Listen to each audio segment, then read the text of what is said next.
અમદાવાદ જિલ્લામાં ચૂંટણીને લઈને તંત્ર દ્વારા તડામાર તૈયારીઓ કરવામાં આવી રહી છે। શહેરમાં જે પહેલી ટર્મના મતદાતાઓ છે અથવા તો યુવાનો છે તેમને જાગૃત કરવા માટે વિવિધ કાર્યક્રમો પણ કરવામાં આવી રહ્યા છે। લોકો મતદાતાઓ વધુને વધુ મતદાન કરે અને મતનું મૂલ્ય સમજે તે માટે તંત્ર દ્વારા જાગૃતતા અભિયાન ચલાવાઈ રહ્યું છે। જે તાલુકા અને ગામડામાં મતદાન ઓછું થાય છે ત્યાં મતદાન વધારવા માટે પણ પ્રયાસો હાથ ધરાયા છે। ત્યારે 95 ફરિયાદો આચારસંહિતાની મળી છે, જેમાંથી 80 ફરિયાદોનો નિકાલ કરવામાં આવ્યો છે।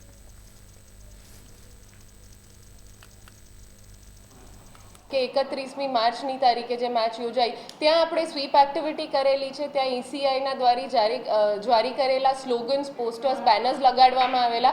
આ સાથે સાથે યુવા મતદારો જે છે એમને લોકોને જાગૃત રહી શકે એટલે વિગતો પણ તેમને પ્રોવાઈડ કરાવવામાં આવેલી છે અને આગામી મેચીસમાં પણ આવી સિમિલર એક્ટિવિટીઝ અહીંયા જિલ્લા ચૂંટણી તંત્ર અમદાવાદ દ્વારા કરવામાં આવનાર છે।